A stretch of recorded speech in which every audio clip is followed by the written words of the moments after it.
He has to make sex very desirable and the drive very strong. And he did that. That's our animal nature. So it's like, put your hands up and man, I'm part animal. We are to pray, Lord, lead us not into temptation, but deliver us from evil. It's a corporate prayer. Well, we're tempting ourselves when the ratio's off. Competing with women feels awful to me. It feels icky. I get the ick. It feels icky. I just want to be like, you win. I love you. I don't want to play this game. Do you have a bunch of examples of people that were married for the first time at 50? No, but like the church would love to see it. God, it would be glorious.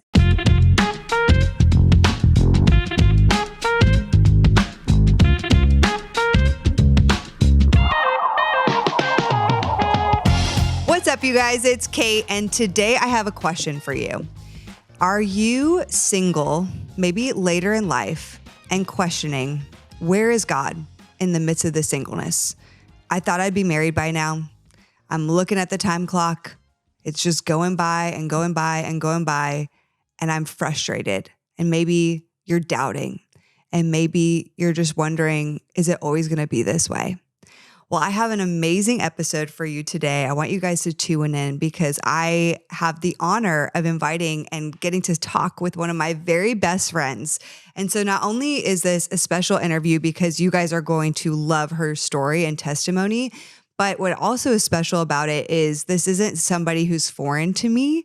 I actually got to see her walk this out. Everything she's about to share, I got to walk alongside of her and see her walk this out in real time. And I honestly want to cry because when I tell you guys, she is so inspiring and so wise, and what she has been through and how she has fought for her faith and fought for prioritizing the Lord throughout all the things she has been through. It is so inspiring. And so I often hear, and I want to encourage you that sometimes the best thing that can bring us renewed hope are stories of hope. Stories of hope can re-inject our souls into our veins with renewed hope for our own lives. And so that's my prayer for you guys today as we welcome on our guest. So without further ado, Meki is here with me. Hi, Meki. Hi, honey.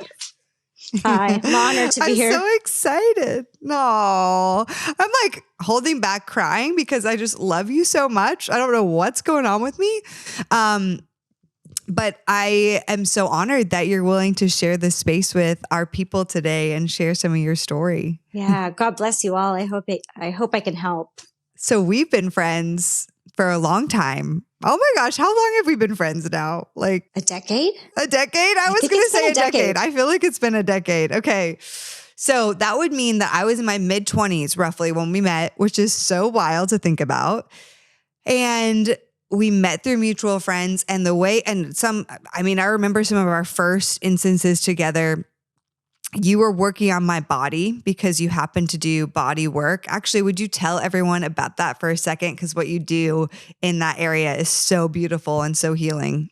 Yes, I'm a myofascial release clinician and specialist. So I work with the connective tissue in the body, which is actually your biggest organ that's responsible for architecture. And it's also part of your somatosensory nervous system. So it's really big in connecting to healing chronic diseases and healing from surgeries you can't get better from. And so I try to help people that aren't getting better from traditional physical therapy. That's really my role.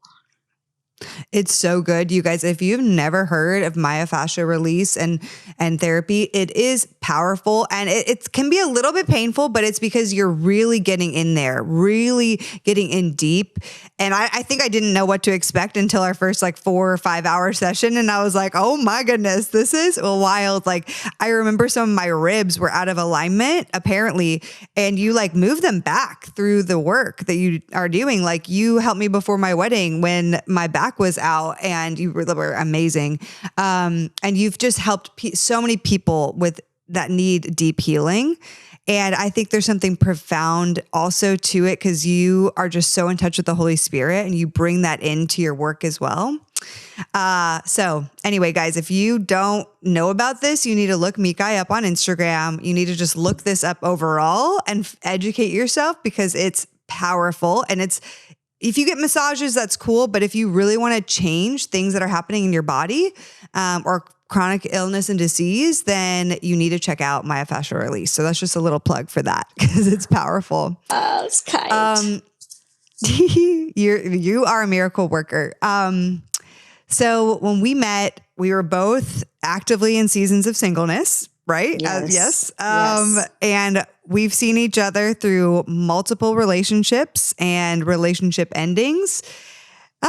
Lots of heartbreak, lots of wrestling, and lots of growing. And so I would love to hear a bit about that journey for you because you were in your 30s. And I mean, what age did you get married at? 38. 38. Okay. I thought so. But I also was like, I don't want to say it unless it's the right number. 38. And so there's so many of our listeners who are 38, who are in their mid 30s. I just had a coaching call with a girl the other day who's 30 and who's like, I feel like even at 30, I feel like the only girl single. And oftentimes what can happen when we feel like we're the only one single, we really feel like we're like in a dry desert wasteland, like we're in exile, like we're the only ones in that place. And so I would love to hear about for you, when you were in that season, you've described to me this like season of walking through a season of exile. So I'd love for you to explain for our people, what does that mean? Because until I heard you say that, I was like, that's good. That's so good. Yes. So exile, the biblical concept of exile is when heaven and earth don't agree. And you're stuck in a loop or a holding pattern of heaven and earth not agreeing. So in a very simple example, let's say you desire to whitewash your dresser, right? This is a very simple example. The desire, you could say, is a component of heaven in that it's immaterial. It's part of your will. It's part of your extended will, your desire. That makes you like God, right? That's your spirit nature, in that you can exercise and that you own and have and steward a will. But then there's the earth component, which would be actually getting materials and getting paint and whitewashing your dresser, right? And so exile is when you try to whitewash your dresser and you do everything you know to do, and it's not turning white, it's turning black. And so then you ask your friends like, hey, I'm in a world where heaven and earth don't agree all the time. Let's see. Let me talk to an expert. Can I fix this? I'm doing, maybe getting different material. It's not turning white. It's turning black. And then rinse and repeat. And everyone around you, theirs is turning white just fine. Theirs is working. So the exercise of their will and the expression of their will, with some trial and error, it's actually getting expressed on earth as it is in heaven, right? And exile is when, despite your best efforts, you're getting the opposite result. You're not just not getting what you want, you're getting the opposite of what you want, or it feels that way. And it's working for a lot of other people. But for you, you're in a loop and you don't know what you're serving, because as far as bringing immaterial into material reality, because the best advice doesn't seem to be working, and you're in a cycle of time, just waiting and a holding pattern. That's exile. And it's a lot of places in the Bible.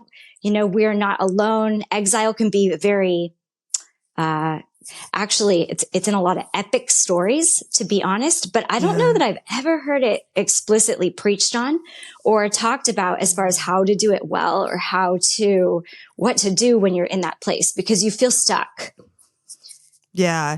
And what you're describing kind of feels like what I've often heard and also experienced, where I feel like as Christians, we're taught from an earlier time in our life, like, hey, do these things, and by X date, probably you will be married and you will have these desires of your heart. So do all of these things, serve at church, devote yourself to the Lord, have great community, date with integrity, date with intentionality, like do these things, be pure, and then you will find your spouse. And then your spouse will be brought to you, given to you, like presented like this perfect gift. And so it's for a lot of the people, I feel like, that are doing those things. They're like, okay, wait a second. Like I'm a leader of my church. I'm running a small group. I'm, devoting myself to the Lord entirely. I'm being pure. I'm doing these things.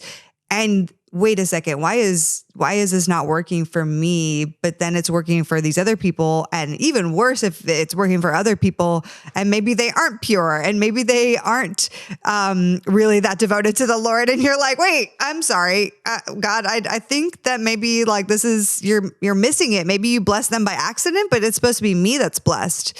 So is that something that was a part of your journey as well? Yes. So there's a lot of things that went on for me that where heaven and earth didn't agree.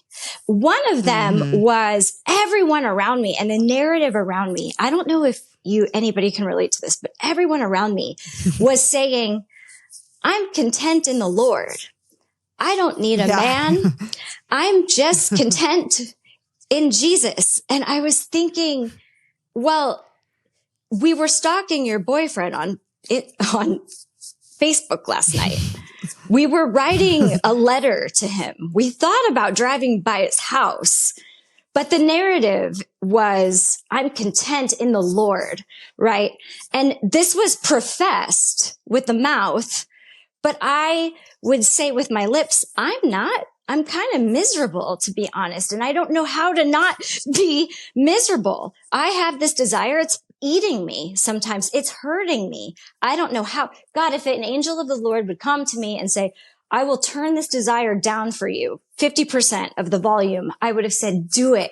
Please do it. It's exhausting. And a lot of people around me, the narrative seemed to be very different from what I was seeing in the actions. And I also didn't feel like we were being honest about it, because you were supposed to say, I'm content in the Lord. Because if you profess that, no matter what you're doing with your actions, it's not like we were, girls group. It's not like we were rescuing children from Burma. We were like looking at who was single, talking about who was single.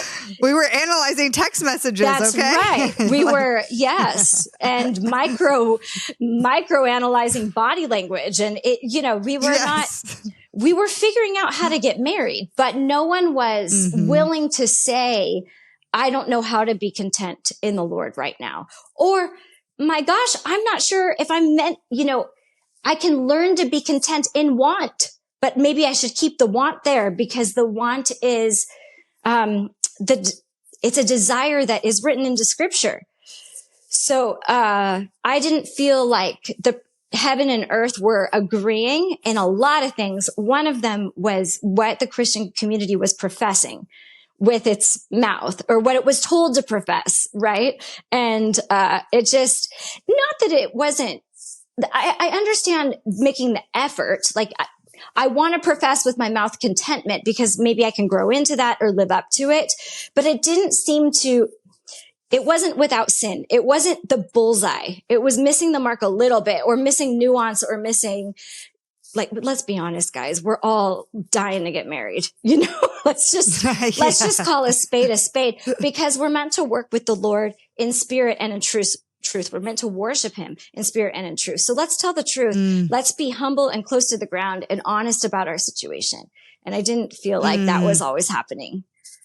Yes. Yeah. And I feel like that becomes more and more pronounced. That I feel like the older and older you get as well, you're like, wait a second, like, no, I'm like 36 here and I'm single, and like, I might be saying I'm content, but like, actually, no, I'm not at all. Like I'm looking at my biological clock. I'm thinking about how I thought this would be 5 years ago I'd be married. Like, I don't know what the heck is going on. I do agree with you. There needs to be more true honesty about, hey, this is something I'm wrestling through.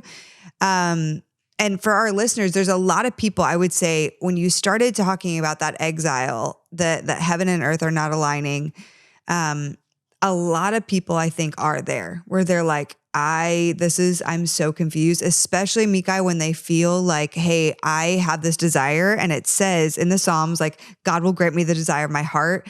This is a good desire. Why hasn't it happened? And what do I do in this space? Like, what if they are in exile and they're wanting that desire, but it hasn't happened? How did you learn? As you said, there's not much out there about how to wrestle through the exile. What was that journey like for you personally as you found yourself in a season of exile? Yeah. So, okay. It was my 35th birthday. It was the best birthday I ever had.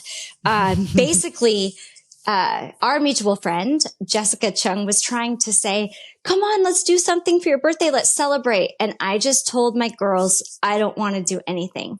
I'm very sad about being single. It's the only thing on my heart right now. I just, entered my mid 30s. I want to stay at home and I want to wrestle with God. I want to stay at home and I want to ask God about this. Right. And exile is a question, right? Why am I here? Right. It's a riddle. I don't know how to solve this. I don't know if it's something that can get solved. I am going to sit here as the feminine, as the riddle, as the unknown, as the mystery, and I'm going to ask heaven to answer, right? We're the bride of Christ. We are the feminine. The feminine is the question. Heaven provides the answer. So now before the question, there were questions involved, but if I'm really honest with your listeners, I was not gentle.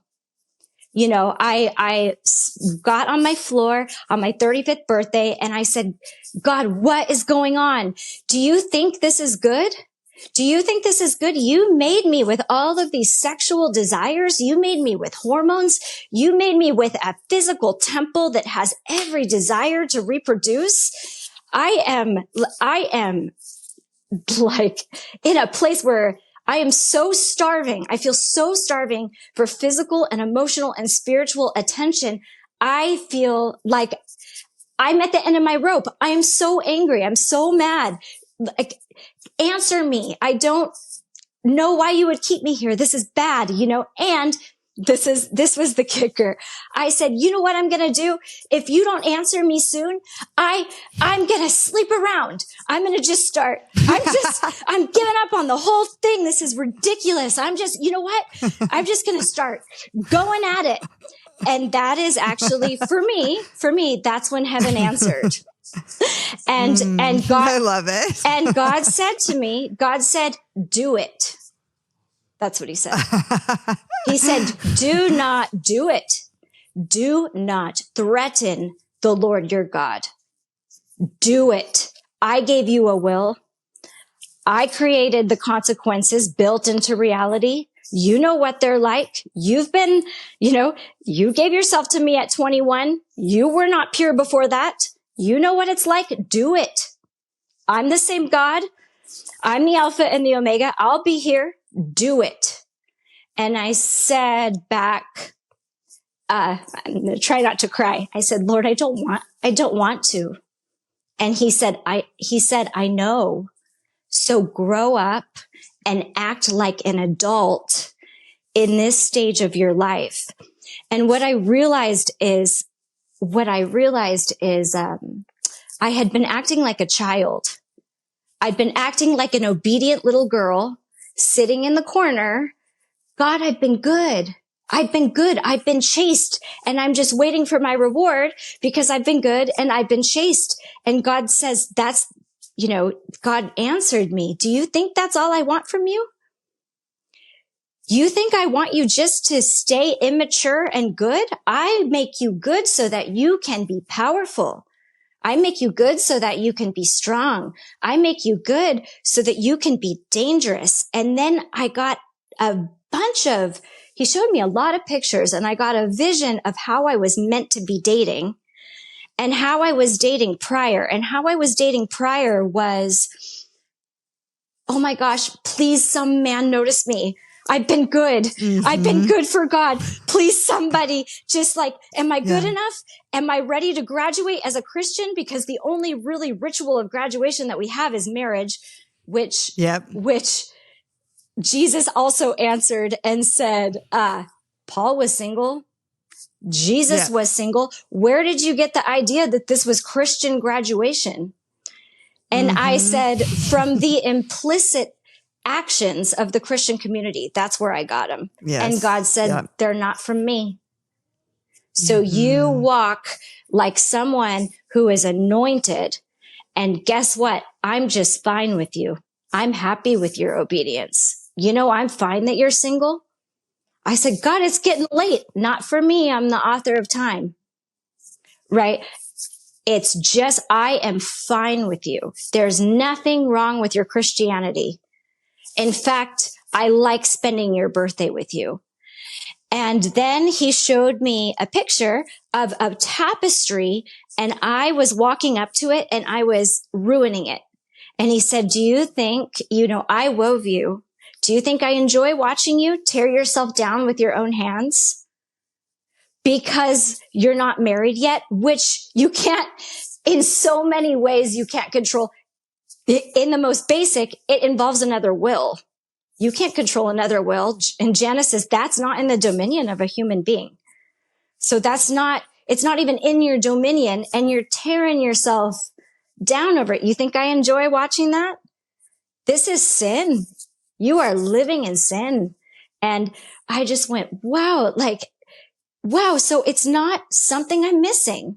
It's not some spiritual riddle. There's that word again, but it's not a trick question. It's just, it just is. And, the other thing that was told to me is, I said, well, God, the guys in the church are not even treating me decent. It's not even decency. It's like, I'm getting ghosted. And yeah. Say it louder. The girls are listening and they're saying yes. I'm getting, it's not even, and they're all expecting me to act in a very particular way that they're all expecting me to respond to rejection with tears. And it's like, I can take rejection. Just treat me like a human being. Tell me I'm not interested in you, rather than I'll call you and then no call. And it seems like because men are there's more women than men, right? Because so men own a little more of the power dynamic, which also seems unbiblical to me. But in that, The Bachelorette, if you guys will ever watch The Bachelor, I know I'm like aging myself and dating myself, but The Bachelor was on television. But then there was also The Bachelorette, where there was one girl and many guys competing for one girl. And if you watch those shows, those men did not fall apart competing for that girl. There weren't tears and anguish, and it was funny. They played games. They stayed whole, right? And a couple of them were disappointed, right? A couple of them had to like brush themselves off and go again. But it wasn't hurting their soul. For the women, it was competing with each other it's like outside the divine design. Like it was crushing the women. Yes. I know I'm sounding heteronormative here, and I know there's exceptions and there's outliers, but I'm just saying as a whole. And God said to me, you think I like it?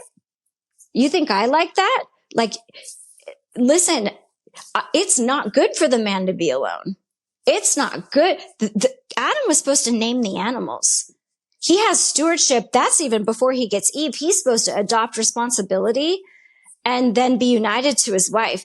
That's good for the man. It's good for his soul.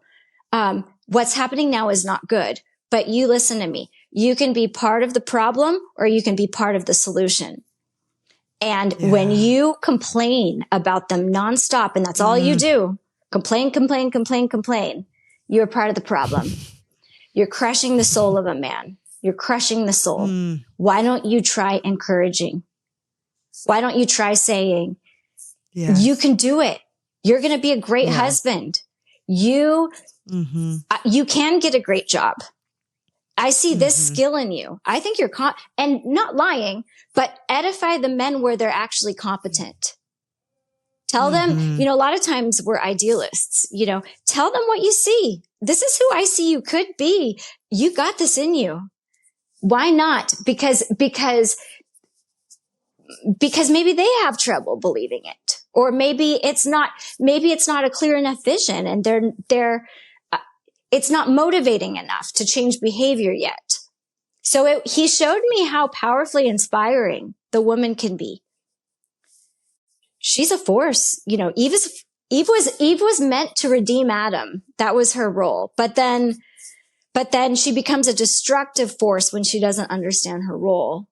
So God showed me all of this as a single woman, and then interestingly enough, as divine coincidence would have it, a guy I dated that ghosted called me literally, I think it was 2 days later, like 48 hours later. Wow. To apologize for ghosting. Then he told me, it's just that I don't think I'm called to be married. And I said, I think you are. I think you're called to be married. I think you'd make you're on your way, you're knitting your life back together. I think you're going to make a really great husband. I do think that's in the cards for you.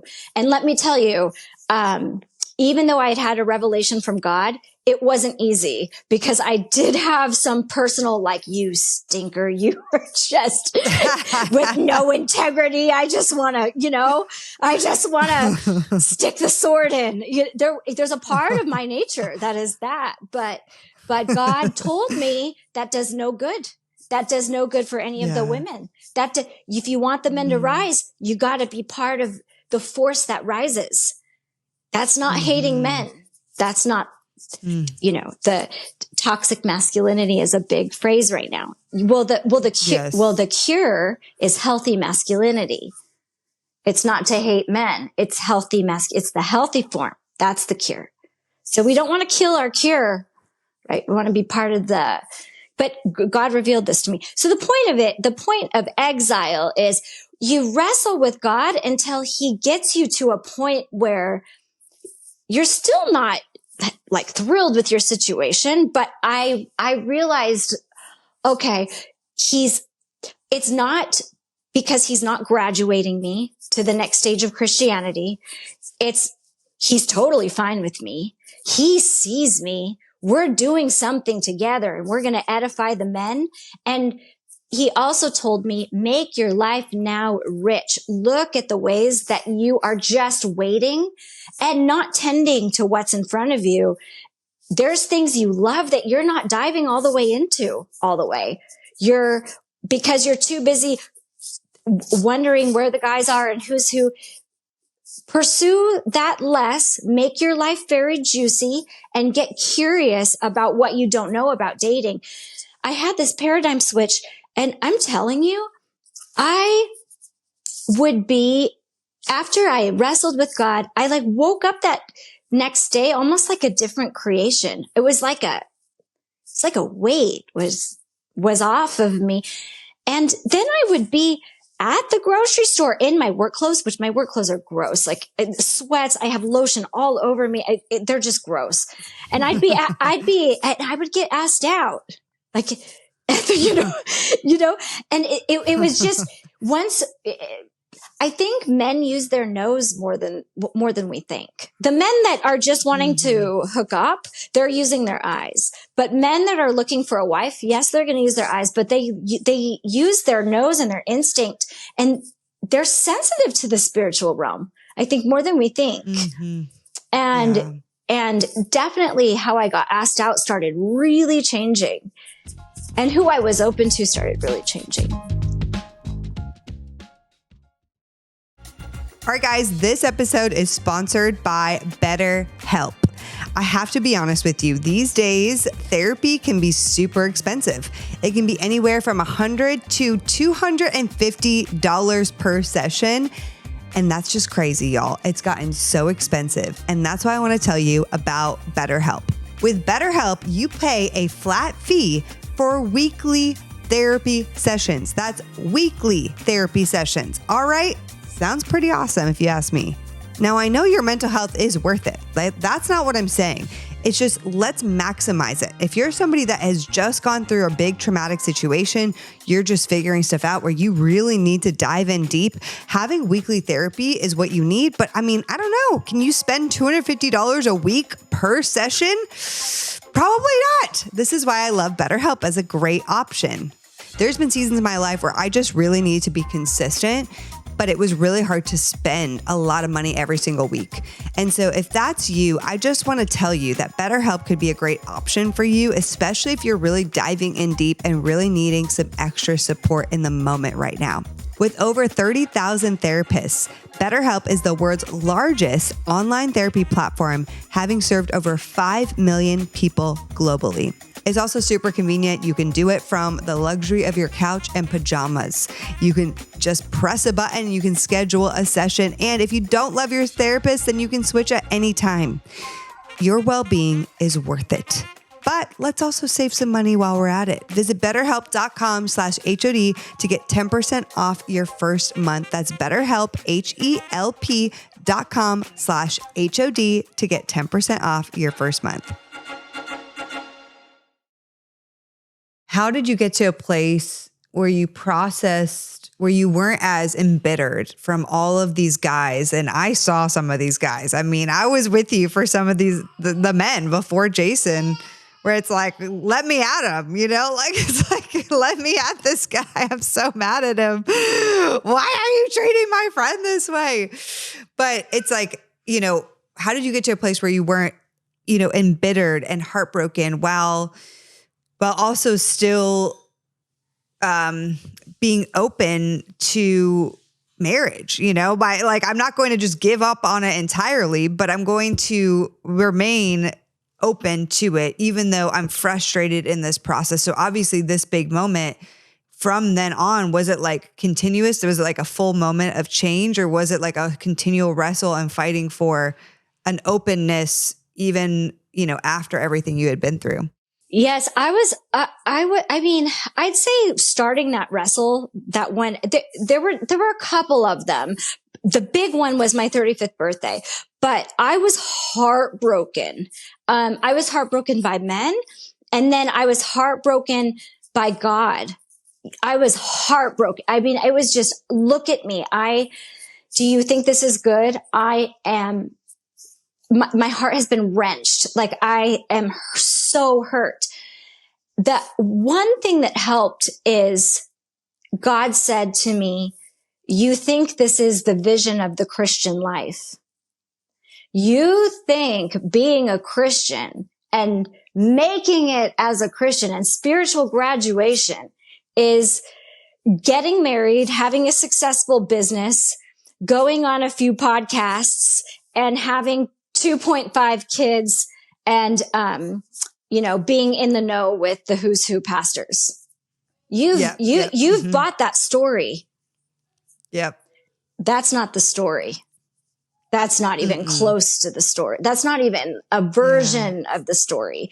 In fact, in the book of Revelation, it's like, who's held up? Who's exalted? It's the martyrs, right? Yeah. And I was like, yeah, I'll be honest, God, I don't want to be a martyr. Like, I'm not there yet. I'm not there yet. And it's so advanced for me. It's so far from my spiritual vision, because the story I've been sold, you know, intentionally or unintentionally, is that that's what I should be aiming for. But God said, no. It looks a little more like this. Your family might be dying of cancer, and you step boldly and you war for them. Your family, you know, the threat of China, United States gets occupied by China, your family gets killed off, and you're in a refugee camp. You experience God, and God is with you, and you are with him and in him, and he is sustaining you as much there as when your business is doing well and your family is alive and healthy. That's the vision. You are with God always, and the vicissitudes of life can't touch you from being inside of the divine will, God's divine love, and your eternal security. That's more the vision. And then we'll graduate you to even thinking about a martyr, but let's go with like what you can actually perceive as good. Right. And I went, gosh, imagine like, then all of Satan's threats start to seem silly because you become someone the principalities of the dark world can't touch. That's what, and then you're dangerous. Then you're strong. And I was like, that's what Jesus is training me for. Not marriage might be one way he does that it might be one way to help me get close. Maybe not that exactly, but help me get closer to him and closer to sainthood. But it's not the Christian vision. And my Christian vision was upside down. I mean, silly, not consistent with scripture, we could say, at all, and then I was like, got me really meditating on people like Joan of Arc and the church fathers and people that understood the vision so fully that even marriage, I forget what saint it was that was martyred, but on the way to getting hung, he said to his wife and his children, God will provide you another husband. I'm sure of it. And I'm entering into glory. And I was like, talk about taking spousehood off the altar. Wow. Like, God, I'm not there yet. But that's what I'm supposed to be growing to. Okay. The paradigm's getting turned upside down. Right. Yeah. I think to a lot of what you're saying is I do think we have, and myself included, guilty of this unfair view that the life, if we follow Jesus, is supposed to make us just happy all the time and be fulfilling of every desire that we want. And especially when we become a Christian, but it is so clear biblically, like that's not what happens. Every person that you see who comes to know the Lord, like faces massive trials in their life, like massive things that are in, it's like actually the book of James, the very start of it is consider it pure joy when you face trials of many kind, because it produces a steadfastness and endurance. And it's that we need to actually be expectant, because that's actually what we're going to have to expect. And the point isn't that when we become a Christian and we're following Jesus, that it's just this life of fulfillment and joy and happiness all the time. And I think that gets wrongly, I think that gets confused, because marriage is a good desire, but I think when we put it above the actual ultimate point of why we're here on earth, it just becomes simply an idol, and we're only focused on that and actually not focused on what his actual point for us is here on earth.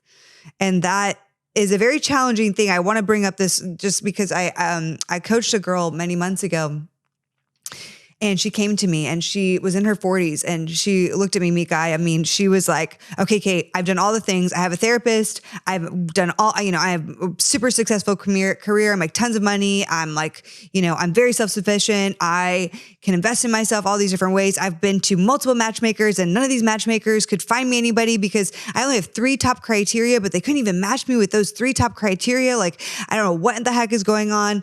I'm like a great person. I don't know why God hasn't provided this yet. It was just so like this, and it was very intense. Like I was sitting there like, And she was like, and I just don't know. Like, I mean, I know this is a good desire. I had a dream. I know God's going to provide it for me, but like, it hasn't happened. I don't know what to do. So here I'm talking to you. And literally I left this. I wish you were in the room with me for this, but the way I coached her, I was like, honestly, as a dating coach, I would love to help you find someone. But I would be remiss, because right now we have to work on your attitude towards where God has you in your life right now. We have to work on your misplacement of your priority of marriage. And we have to relook at your heart and posture of just the goodness of God, of where you are now, irregardless of marriage being in the picture or not. And that's what we talked about. And she was like, and I was like, so she was like, so I could book another session. I was like, honestly, don't book anything. Don't book a single session until you wrestle this out with the Lord. If you've wrestled this out, and if you do that work with the Holy Spirit, with the Lord, then yes, you can book another session with me. But I honestly cannot help you. The Holy Spirit needs to realign your heart. And so I say that to you. I don't know what you think about me saying that, but I think it's tricky. It's tricky, right? Because this is what I found. Like, you can't force yourself out of your desire. You can't do that. No, for sure. And I don't think so don't hear like, if you have the desire and it's super big, you're bad, you have an idol. No. What you want to do is say, God, just take it. Just know where to take it. It's like the prayer of Hannah, right? Yeah. This is so big that it's eating me. I put the responsibility. What I'm saying is, be the feminine. Put the responsibility on God. Take it to God, because the truth is, you can't deal with it. I can't make it smaller. Not without your answer. Not without your revelation. This is where I am. I am a human stuck in a desire that is inordinate. But you also don't want me to get rid of desire. See, Dallas Willard, was like late theologian. He was my absolute favorite. He taught me so much. And he said a great part of faith is desire. And so that's true. When you think about old people that are desireless, then they want to die. Right. And even in paradise, there's going to be the will to live. But what we have to be open to is transformation and an answer. And when you get an answer from heaven, it's going to help your desire in some way by giving you a foreign perspective or giving you a brand new perspective. And that's what exile is for. There's something, it's like, again, going back to the whitewash example, it's like, I don't know why mine's turning black. I don't know. God knows. And he knows that it might not be the time for it to turn white. He's playing on such a cosmic scale that we need to get a vision from him about what's happening and new information, right? Like new information. So maybe for this woman that was so type A, it would be like, I'm just giving an example, right? This woman needs to listen to God, but an example would be, maybe you need to do nothing. Maybe do nothing. Give it 6 months and let, God's voice, let me carry you. Let me do the doing. Just experiment with it. See what you learn about your faith by initiating nothing. Something like that, right? That's going to be a different way of operating than that which was keeping you in the cycle. What we need is to be transformed by the renewing of our mind. Because the earth is cursed, right? We have a curse on the earth. That's as a result of the garden. And we don't know how to, the truth is, like, heaven and earth don't agree in so many ways at so many times. We don't know how to redeem the earth. We don't know how to redeem our story. So we need insights that are higher than ours. And that's what the wrestle is for. It's so that even if you get a seed, even if you get like a tiny little, like, stop trying, just that, right?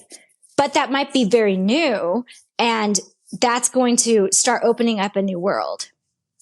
Yeah. So, and bring God in a different way.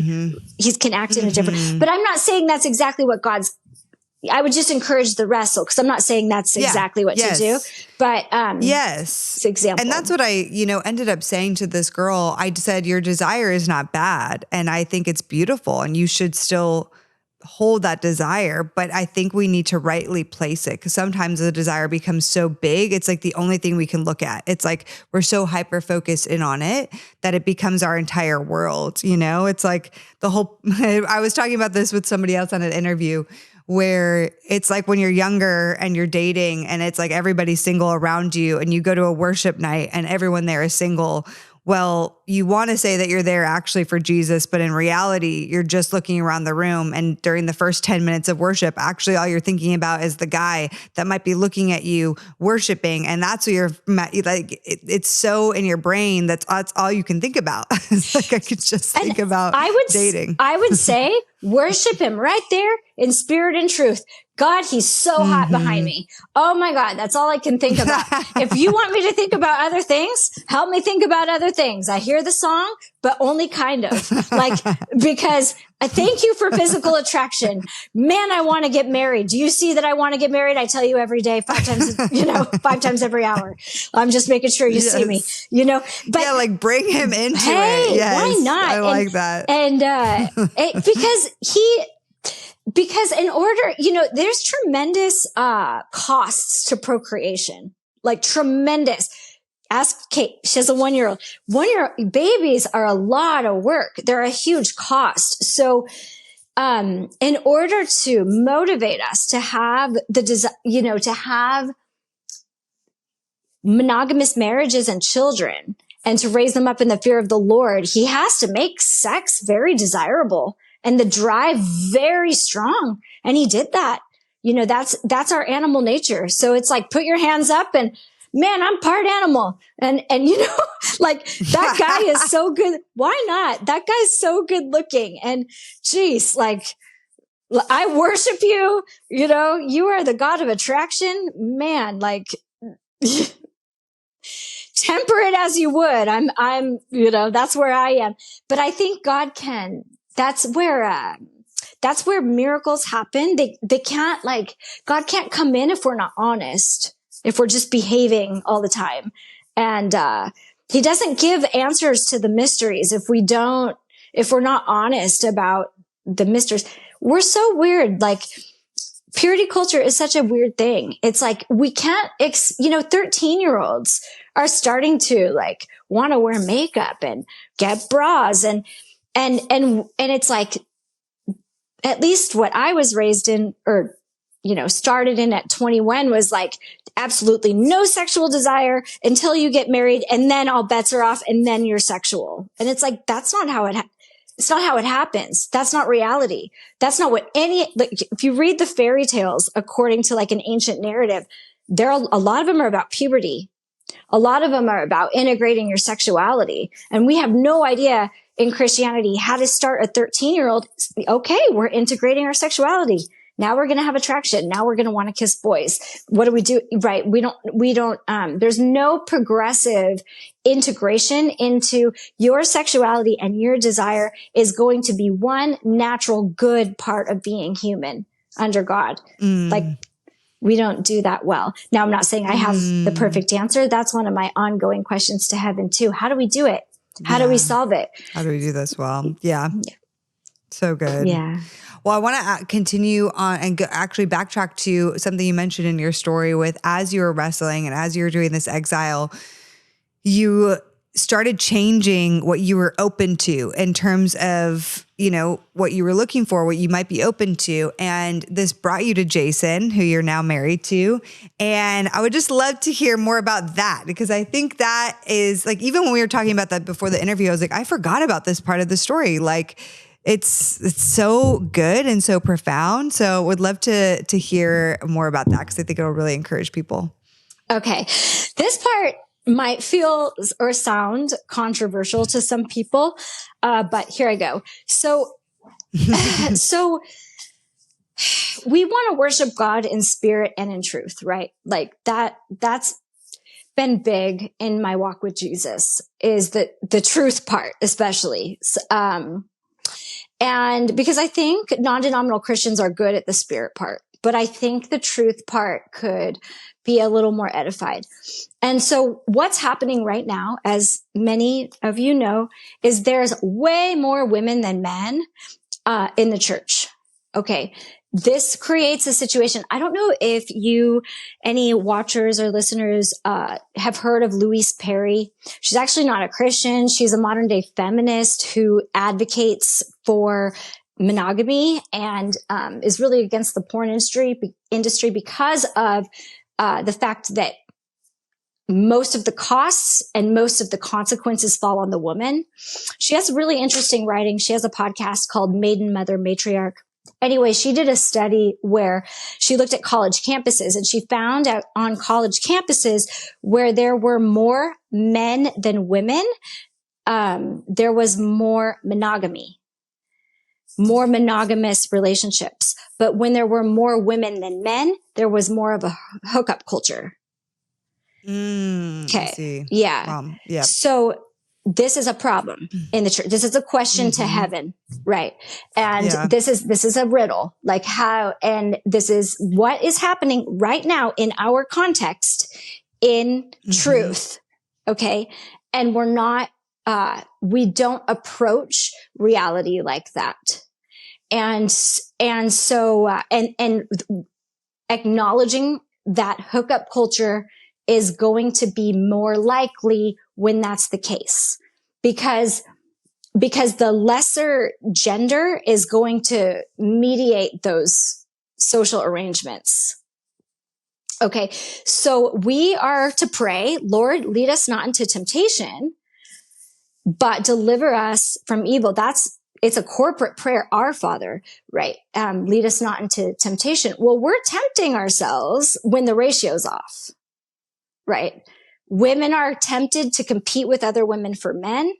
They're tempted to give in to the hookup culture.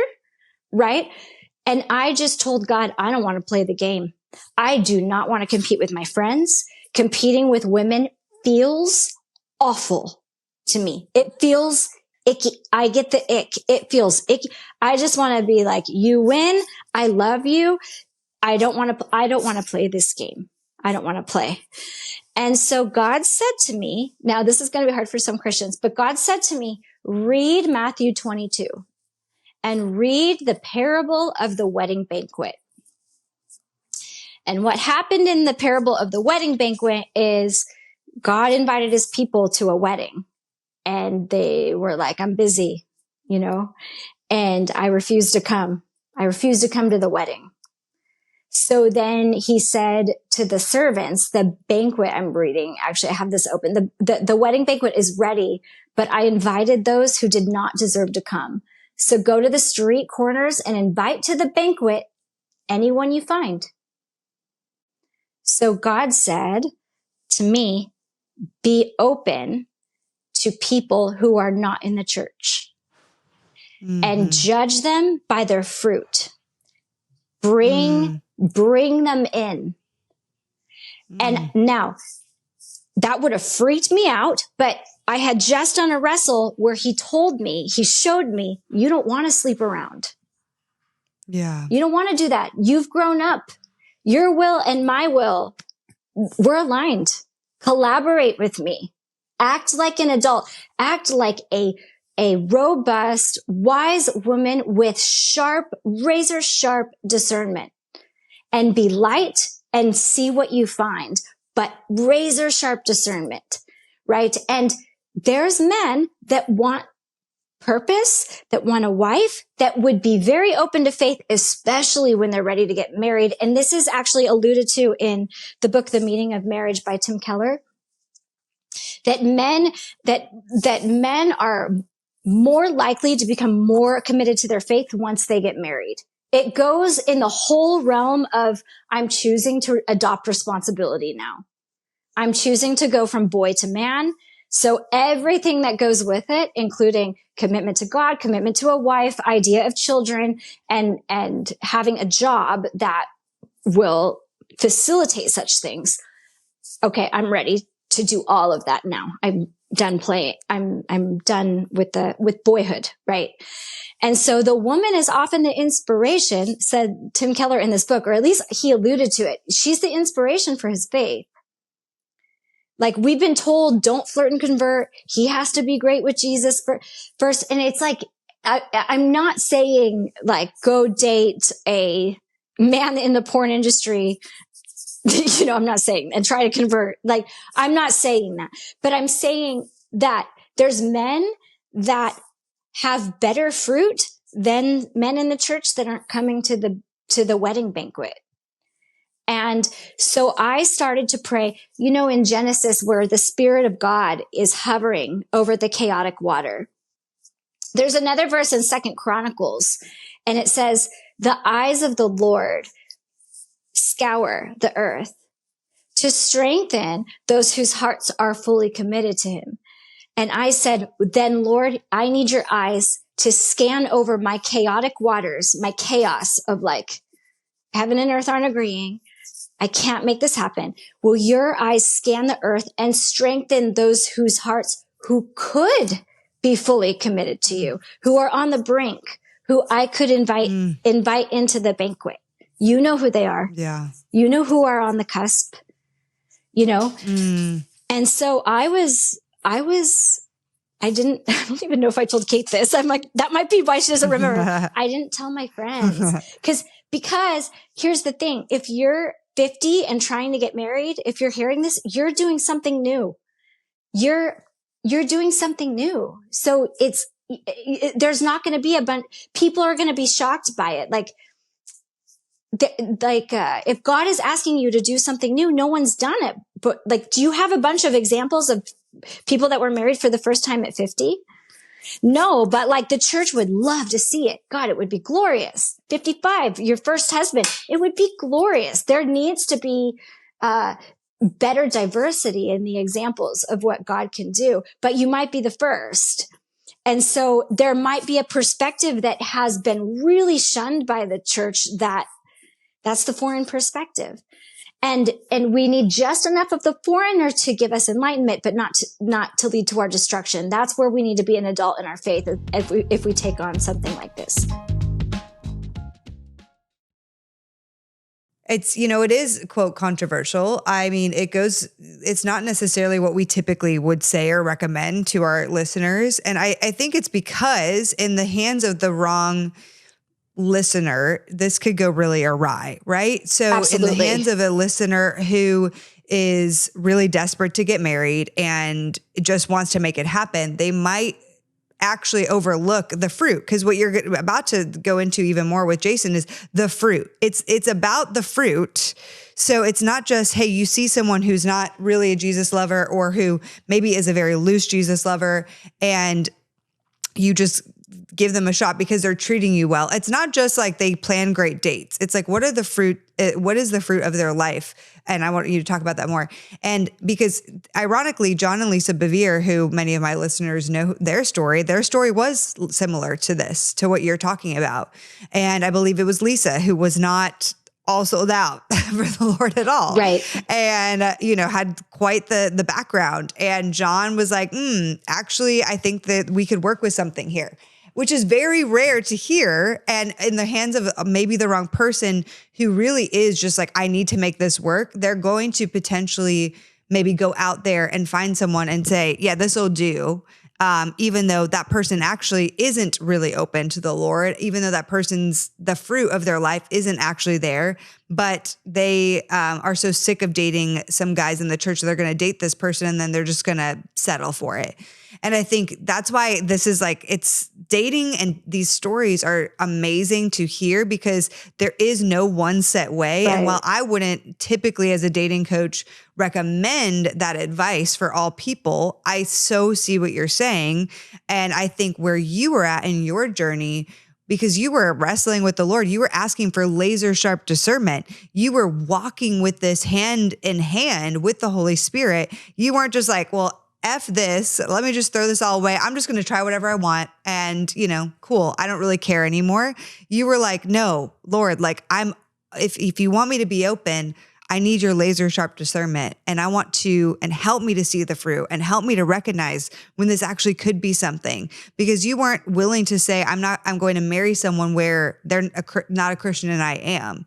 Right. And so anyway, I want you to go into more of the fruit because I want people to hear this to be like, yes, there are caveats to what we might typically recommend.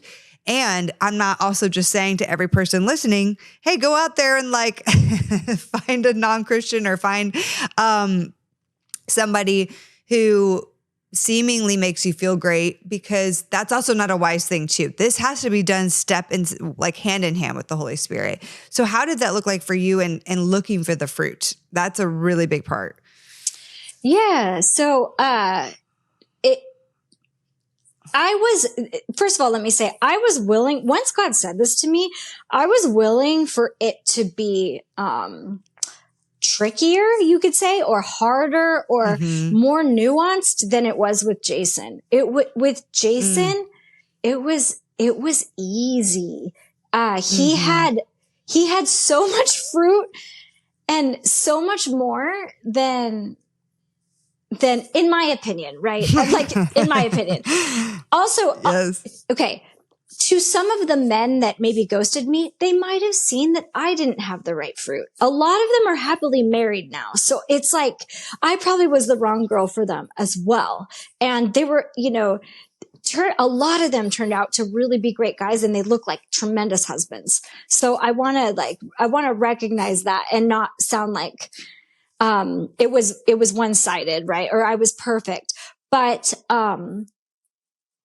I did expect it.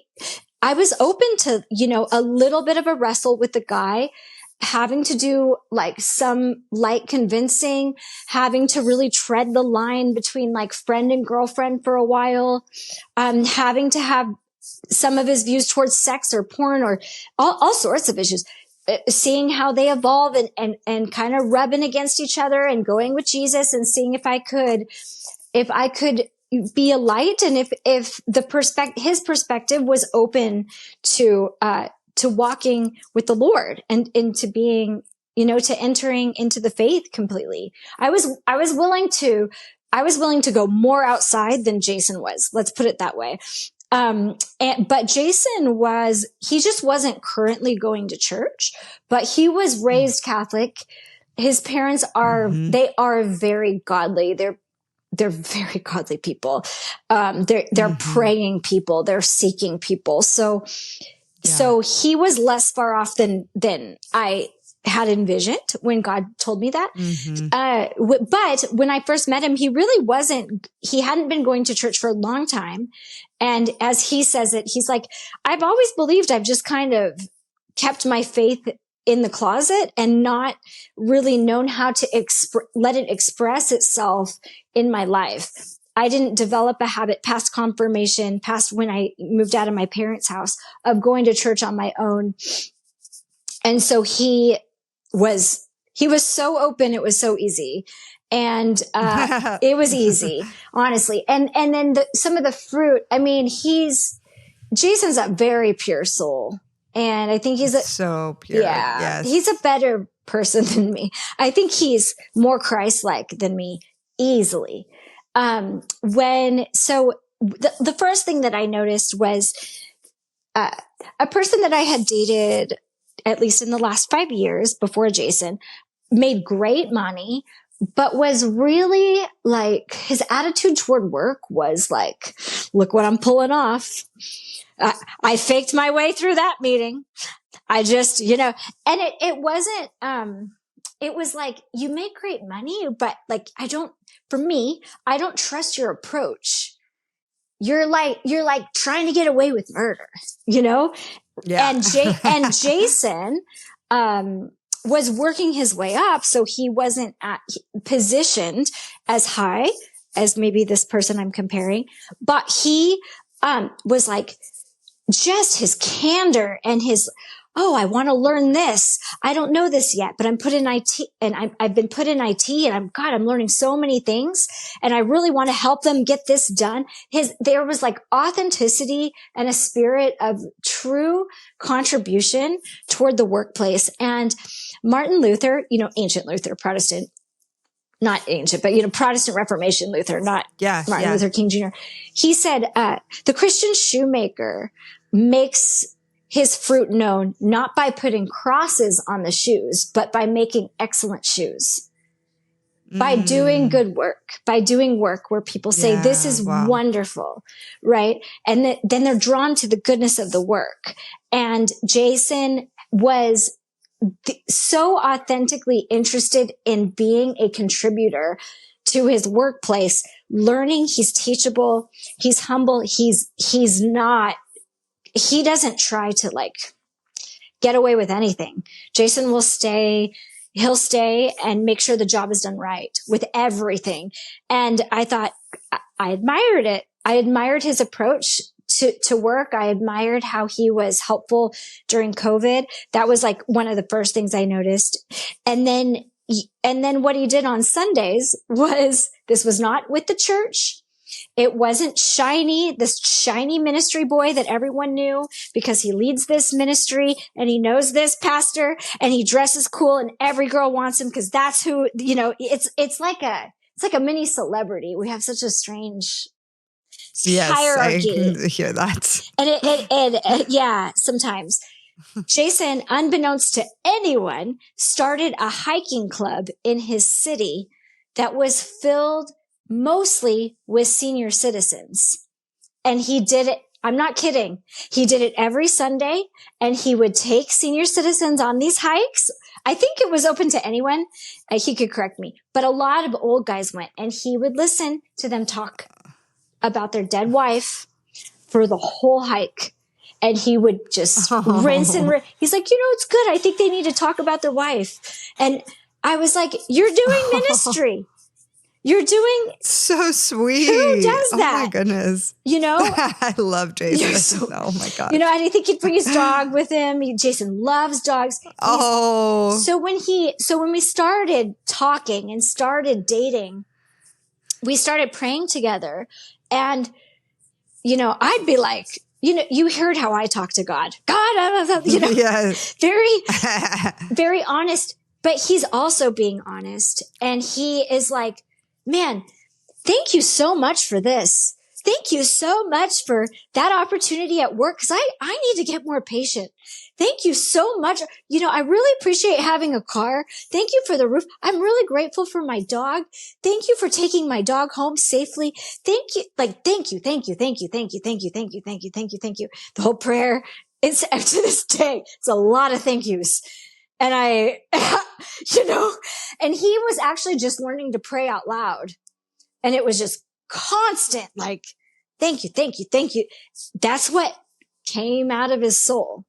It's still that way a lot of times, and yeah, like, we really want a baby and we've had many, many losses. And, I'll ask God, we just ask you for a child. And he'll say, God, we thank you for the opportunity to try for a child.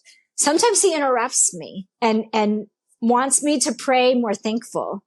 And I'm like, let me just pray for what I want. Cause I pray in truth, but that is Jason. That's where he lives there. And it wasn't so when it came to like the more controversial issue, like we had a Zoom meeting. We were dating during COVID.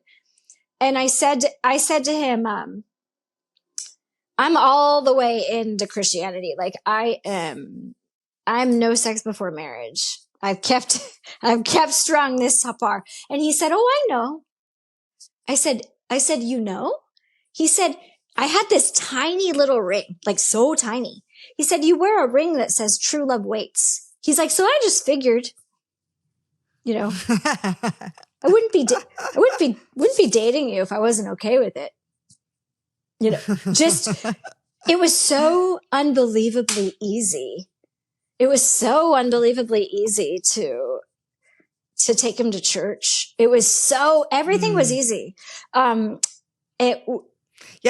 him now, like I would never know this, like knowing him through the years now, I'm like, because I do remember what you're talking about. Like I remember bits of that, but I also don't, because once you meet him and you spend time with him, and as I've seen him throughout the years, I'm like, his soul and his spirit and his actions and how he just cares for people is so Christ-like. It's just amazing. It really is amazing. Jason has his candor. He has like his heart very open to the world. I would say as his wife, like okay, sometimes hold your cards, sometimes let's strategize, but that's just how for example, when we were dating, he just said, I just want you to know I'm not dating anyone else. You take your time with exclusivity, but you're the one I want. And so I'm not going to date anyone else. I'm not interested. And this is at the beginning where I was coming off of a lot of gaming. Yes, I remember. And I was literally like, hold your cards a little, like, no cat and mouse, like none. But he was, that he plays a very straight game with life. And, and so for me, I could trust it. That's Jason. I could trust it. So I was at the point I had grown mature enough where I could appreciate that. Whereas I don't even think 5 years earlier, I would have been like, I don't know. He's just too, I was still, stuck thinking the game was an indicator of, savviness or sexiness. Yeah. Yes. I still found those things savvy and sexy. And now God had to mature me to where like an open heart was sexy because it was braver. It's a braver game. It's a braver warrior that's willing to lose and puts the risk on himself, not on you. I love talking with you. I have one main last question though. I could sit with you all afternoon. And you mentioned it. You guys have had a hard season of many losses. And, for the single woman listening there are single women who late 30s, 40s, listening right now that are grieving not only that they aren't married, but that they also may not be able to have a family. And they're just grieving like, hey, like it's different, it's different for women than it is for men in that sense, in ways. And so they're grieving like, hey, I not only thought I'd be married by now, I thought I'd also have a family. And my desire isn't just for husband, or it isn't just to be married, but it's also to be a mom and be pregnant and give birth to children. So would love to just kind of wrap our time together with any encouragement you have of that woman who feels almost doubly in exile because of those both things combined. Yeah, I'd say I'm walking it with you. I'm 42 and I feel I've been instructed by God to not give up on biological children yet. I actually feel like it's a call, and I'm with you. Here's the thing. It's worthy to try because the myth in our culture is men have all the time. Women have no time. Right. That's the belief. Yes. And I understand. I mean, trust me, I'm going, I spent all last year with a reproductive doctor. I understand why biologically as a clinician, as a health worker, I understand why that exists. Yet, 100 years ago, the life expectancy was 60 years old.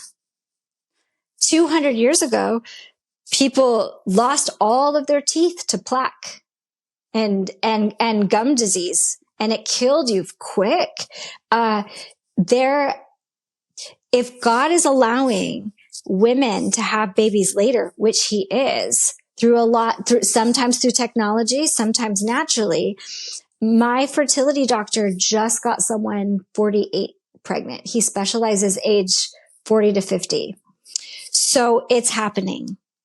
It is happening. Maybe not in the mass populace yet, but it's happening. Think about it. If the lifespan is going to increase, if he's let it increase already, if he's going to let it increase we can expect, because of our knowledge of health and technology and medicine, the advancements, maybe we're going to be able to live to 100, maybe to 110 in the near future. Then the first half of your life is going to be a different duration. So the natural evolution of our bodies to catch up with that timeline, that's going to happen too. And so it's, why not be on the forefront? Why not try? Like, why not be open to the miracle? Right.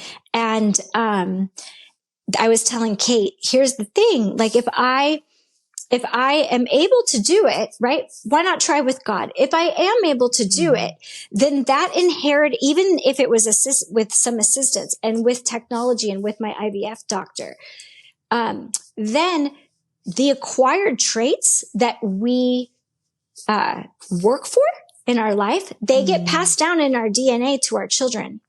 So any child I have, it's in their DNA. Mom had a kid in her 40s. Now, when they reproduce, right, then that'll start permeating. So the more women that are able at least to give it a shot, the more we're going to see the evolution catch up with the increase in the lifespan. So that's more of like a technical answer. But I will say one thing that happened with my wrestle when I was 35, going through that wrestle, was I was open to non-Christians, and then I was open to, like, I mean, you know what? I'm open. Once I grieved fully I grieved that my expected life course wasn't going to be so, right? I was already 35. Okay, it's not what I expected. Once I grieved that fully all the way out, I think there was one point where I cried for like 3 days straight. And I kind of reached the end of the grief, of all the grief through my body. There's so much disappointment. I kind of went, okay, I entered the place like a child where you use your imagination. Okay, well, that wasn't the story. Let me imagine different scenarios of a new story. What if I become a stepmom? I think I'd be a darn cool stepmom. There's a really unique role stepmothers have. A lot of clients that I have that are stepmothers, the kids tell them everything. They tell them things they can't tell their mom. You know, there's a really, so cool. And I was open to it. Maybe I'll marry a guy that's been divorced once or twice, that's really learned from it, that's got some fruit, right? Maybe I'll be a stepmom. Maybe maybe it'll be a guy that's widowed. Maybe I'll step into that. I was just really open to many ways. My dream could still transpire while maybe not being the perfect full expression of it. But here's the thing, guys, about exile and being disappointed and, maybe not having motherhood or marriage look exactly like your plan A. Even my fertility journey, this is not my plan. I think we're at 13 losses now, if you include, our IVF. Which was not the IVF embryos that weren't compatible with life. I think we're at 13. That was not plan A, right? That was not what I was hoping for at all. And each one has been painful. So, I'm with you. Also, I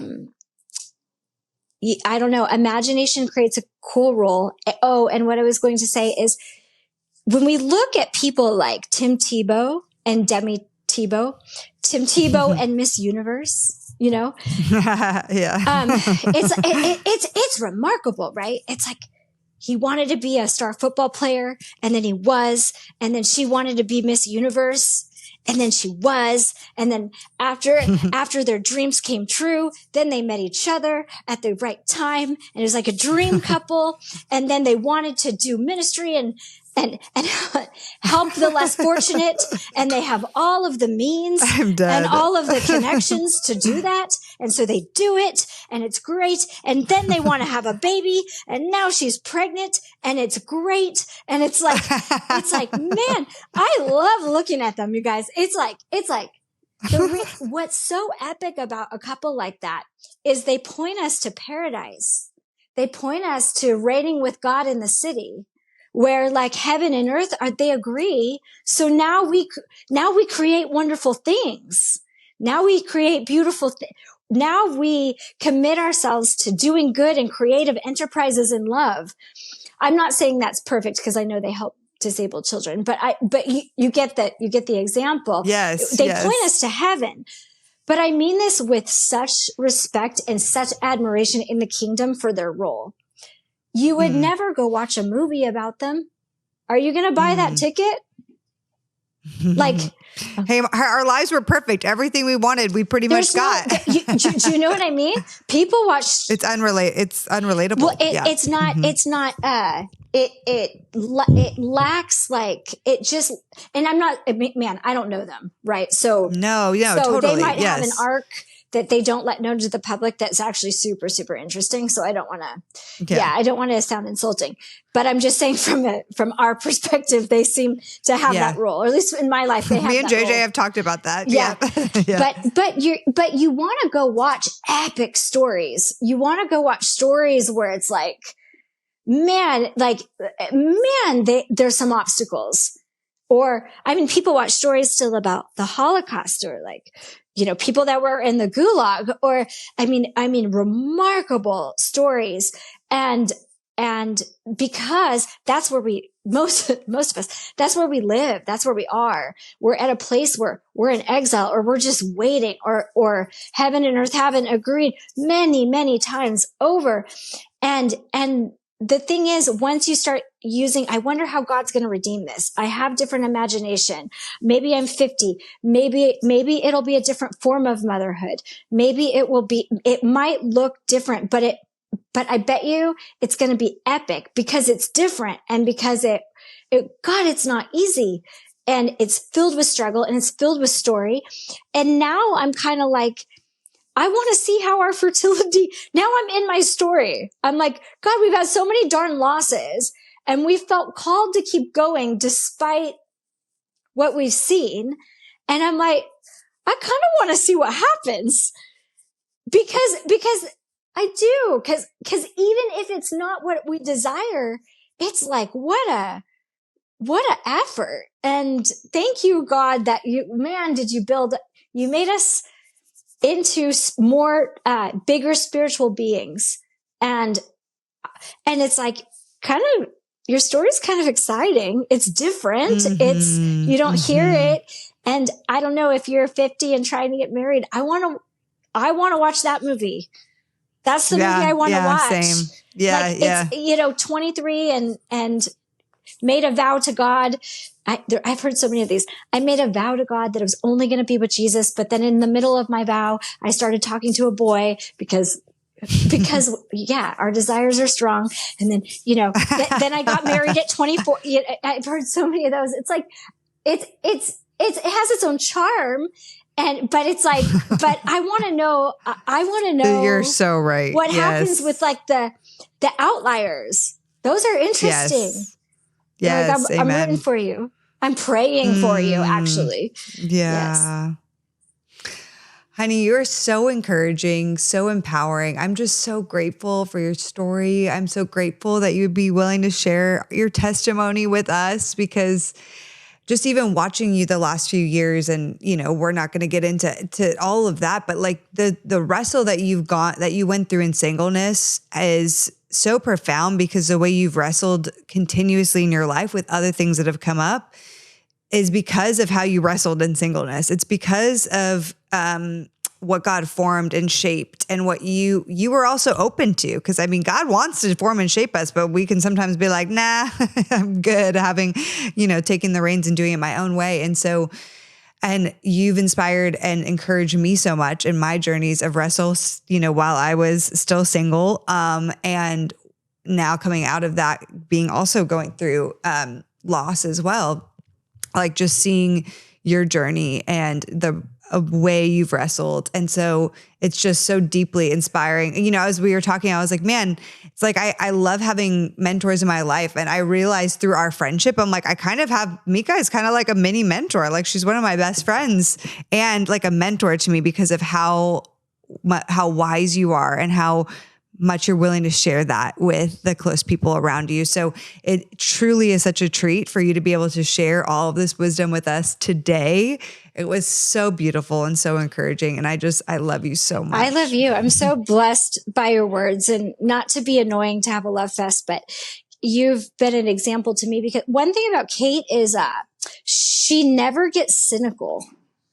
And I think Kate as a mirror to me, I would realize like, man, my humor is really cynical. And Kate just doesn't, it's like cynicism starts leading you into the spirit of Cain, where you're mad you didn't get what you wanted. And you're like on that verge of just like kind of having, really conspicuous, like anger and destructive and kind of destructive anger that comes out in humor. And Kate never has it. She doesn't, it's like not part of her. It's not part of her character. So when you have that as a mirror, it's kind of like, okay, I need to turn off my phone and wrestle with God, because I'm turning into a cynical creature. And this non-cynical, sincere friend in front of me is showing me how cynical I've become. So let me take care of that. Yeah. Oh, it's true. Well, I love you, sweetheart. I love you so much. I love you too. Thank you for having me. Thank you. Okay. God bless everyone. I love you. Yay. The Heart of Dating podcast is created by Kate and JJ Tomlin. Shout out to our epic audio and video editor, Scott Caro. We have an amazing Heart of Dating team who helps bring the show to you each week. I want to shout out Elena Gibson, our brand and community manager. Now, if you guys have never ranked us or reviewed us on iTunes or Spotify, would you consider doing that? It would mean so much, because our podcast can get more discovered and more people can learn how to better date as Christians. Don't we all want that? We launch our podcast each and every week on Wednesdays, so we will see you next week.